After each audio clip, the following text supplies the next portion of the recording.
So communicating is kind of a funny thing, right? That's kind of what we do when we come together today, right?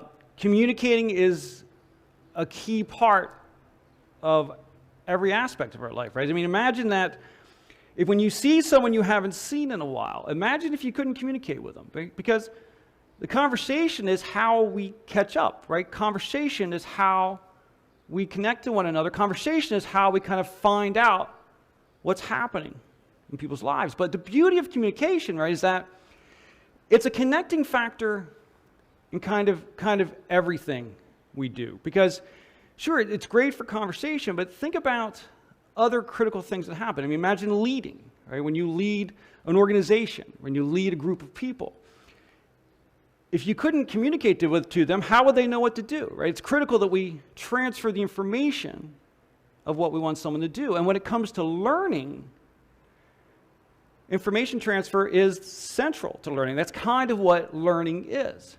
So as the teacher, you need to be able to communicate what you want people to know. But as the learner, it's critical that you be able to ask questions, go, wow, that didn't make sense to me. I don't understand. Can you tell me more about what you're talking about? And that process of communication allows us to connect and understand each other. But as important as communication is, there's a fundamental thing that often happens in communication. That's miscommunication, right? Is that we try to communicate to one another, and for some reason it doesn't go well, because there are a lot of challenges to communication. I mean, a challenge for me that you are all painfully familiar with is I like to talk way too fast. Now, what's funniest to me, I am talking slow. Like now, to me right now, this is like painfully slow in my mind, right? Which is sick, actually. But, but it's funny is that when I'll hear playbacks of myself talking, I'm like, man, I wanted to say it like 5 times faster than I did.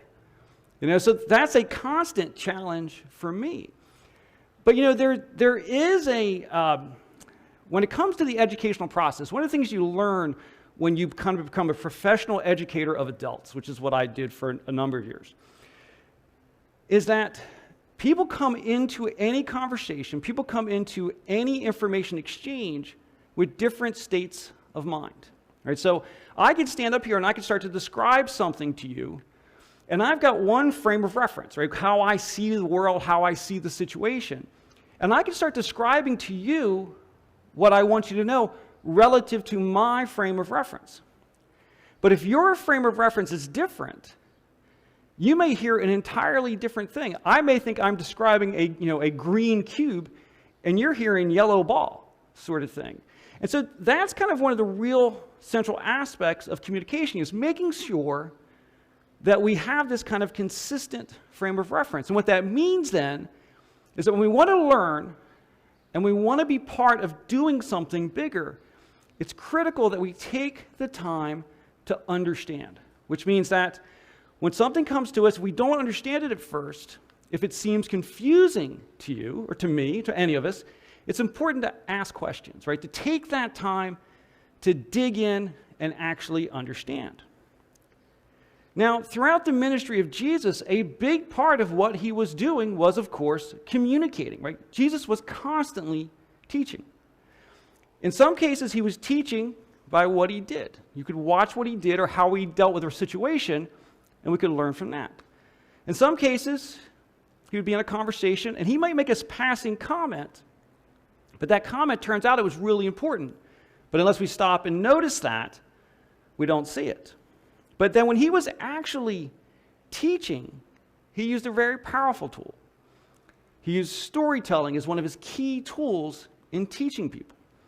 And he did it using a technique that's very similar to what we call fables. Now, like Aesop's fables, where there's a story that you tell, it's a fictional story, and there's what we call a moral or a lesson inside that story. Now, when Jesus did this, we had a name for it, which is the parables. Right? Jesus used parables all the time as a teaching tool. But the thing is that oftentimes when we look at those parables, sometimes it's easy to get confused by them because our frame of reference is very different than the frame of reference of his listeners in the first century. We talked a lot about that in this most recent series. So sometimes for us, it's important that we stop and take the time to dig into what he's saying. So today we're starting a new series that I've called Crossed Wires. And what we'll be doing throughout this series is looking at some things that Jesus says, sometimes in conversations, oftentimes in these stories that he tells. Because the reality is that sometimes it's hard to understand just what he's talking about. Now, I want to be really clear. I chose the name Crossed Wires not because I think Jesus has his wires crossed, but because it's very easy for us to get our wires crossed as we read and listen to what he says. So what we're going to do throughout this series is take something that Jesus says, see what it might say on the surface or what it might seem to say on the surface, but then we're going to take the time to dig down into it and see what's going on underneath. So today in part one, I want to talk about something that I've called Let's Make a Deal. Now, odd name for a message, but you'll see where it comes from. It actually comes from one of Jesus' parables that I think is actually one of the most confusing of his parables. I've talked to many people over the years. I've had many long conversations about what this parable means. And it's actually really powerful once you start to kind of understand it more deeply. Because it's what's called the parable of the shrewd manager. It actually is documented for us by the gospel writer named Luke. And so he actually documents this conversation or this teaching event that Jesus is going through, and Jesus tells this story. And what makes the parable so confusing is that on the surface, it seems that Jesus is commending someone for doing something wrong. The parable is basically a manager works for a wealthy employer, and because the manager is mismanaging the resources, he gets fired. And in the process of being fired, he appears to mismanage the resources even more. And then Jesus compliments him for it at the end, which seems kind of exactly backwards to what we would expect. So let's see what Luke tells us. So Luke tells us that Jesus told this story to his disciples. There was a certain rich man who had a manager handling his affairs. Now, before we get into all the details, there's kind of a common key you can use whenever you're looking at one of Jesus' parables. Anytime a parable has a landowner, a vineyard owner, a king, a wealthy employer, that character always represents God. And then whatever the other main character in the story is, in most cases represents us, represents the listeners. So right away we know we're learning something about our relationship to God. And as it carries on, Jesus says, well, one day a report came that the manager was wasting his employer's money. And it's interesting to note where it says wasting his employer's money, the literal translation of that is squandering his possessions. So the manager is squandering the possessions of his employer, the rich man. So now we know a little bit more where this story is going, with just 2 sentences. We know that it has something to do with God, something to do with us, and something to do with how we handle money, how we handle possessions. Loosely speaking, how we handle resources. But notice that these aren't our resources. Whose resources are they? They're the employers, which means they're God's resources. So this has something to do with the way God's resources are handled. So as Jesus goes on telling the story, once the employer has found out that his manager is mismanaging the resources, the employer says, you know what? You're fired. But before you go, grab all the books, get all your books in order, all the reports, all the bookkeeping, bring them to me. But once that happens, you're out of here. Now think about the manager in this case. If your employment, the reason you are employed is to care for someone else's resources, and you get fired for not caring for them well, what kind of chance do you have of getting a job? Yeah, no one's going to hire you if you mismanage other people's resources. So he's desperate. Right? He's looking at either being completely unemployable or having to do manual labor. And he didn't get to this point in his career by doing that. He looks to be a manager. So the manager has to figure something out. So in the parable, Jesus tells us that the manager says something to himself. Jesus tells us that the manager says, I know how to ensure that I'll have plenty of friends who will give me a home when I'm fired. So he comes up with a plan. He comes up with a plan for how he can make sure that he still can get a job once he loses this job. But the way he does it is something that's completely shocking. What he does is he starts calling up people who owe things to his boss. It says, hey, we're having a fire sale. Huge discounts all around. And he starts discounting things tremendously. And Jesus tells us that he does this across all these clients, but he tells us specifically what he does for 2 clients. One client owed 800 gallons of olive oil. So the manager says, you know what? We're going to mark that down for you. We're going to mark that down to just 400. So even though you owe 800, just mark the bill that you only owe 400. And then he says to another one, hey, you owe 1,000 bushels of wheat. We're going to give you a mark down too. We're going to mark yours down to 800. So he's offering these discounts. Now, I don't know about you, but I had no idea what 800 gallons of olive oil was worth in the first century. Right? And I certainly had no idea what 1,000 bushels of wheat is worth in the first century. So I looked it up. And it turns out that these are really substantial amounts of money. Now remember how value was determined in the first century. Remember that a few weeks ago we talked about this coin called a denarii. Right? It's a silver coin, and it represents 1 day's wages for an average worker, right? Kind of a day laborer sort of thing. So value was counted in terms of how many days' labor it was worth. Well, it turns out that 800 gallons of olive oil is 3 years' wages. It's worth over 1,000 days' wages. And he's just cut that in half. And then 1,000 bushels of wheat, 30 years' wages. So that's 10,000 days' wages, more than 10,000 days' wages. And he's just thrown this huge discount on it.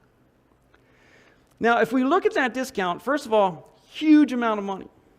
Now, where is the discount coming from? Part of the discount may have been interest that someone owed. So he's kind of cutting some of the interest off, right? Also, part of the discount may have been the manager's own commission. So he says, I'm going to waive my commission. But these are such substantial amounts of money.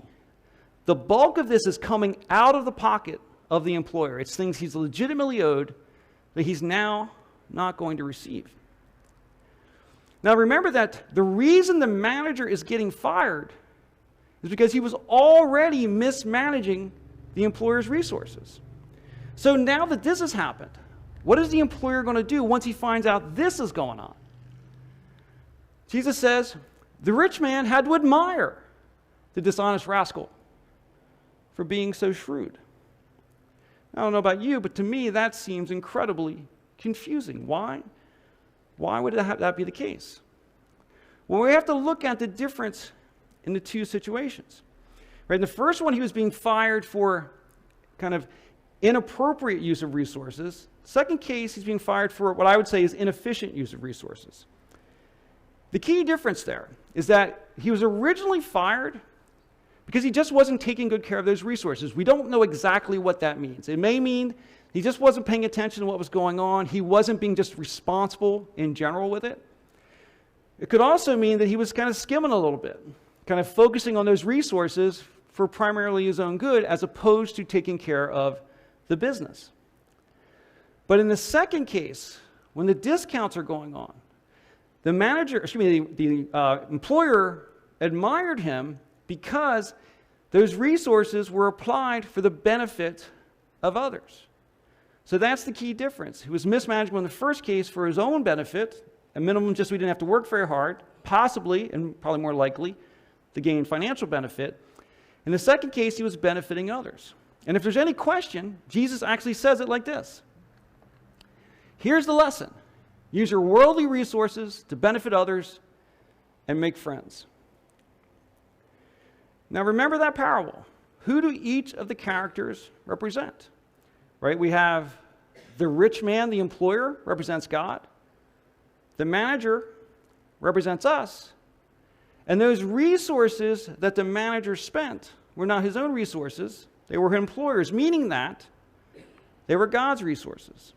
Right? So this whole parable is saying something about us, God, and resources. But again, God's resources. And the key point here is, and this is an incredibly unpopular theme in general, the key thing to understand here is that all resources are God's.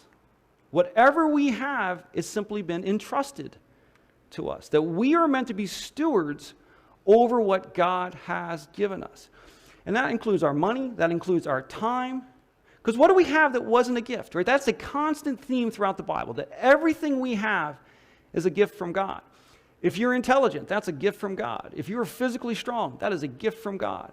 Right? If you have talents and abilities, those are gifts from God. And that's a central idea here, is that all that we have and all that we're responsible for belongs to God. Basically, James, the brother of Jesus, puts it this way, that every good thing we have is a gift from God. The Apostle Paul says the same thing in Romans.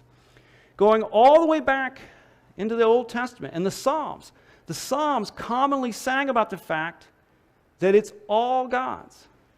And we are just trusted to take care of whatever has been entrusted to us. And that's a challenge that we have to step into, because I know for me, money is a place of security for me. That if I have money saved up, I feel more secure. But what we're taught is that our security comes from God. Because the reality is there is no such thing as enough money to always be secure. I had a friend who had a 20-year battle with cancer before she died. She had bone marrow transplant, heart transplant, multiple runs of deep cancers.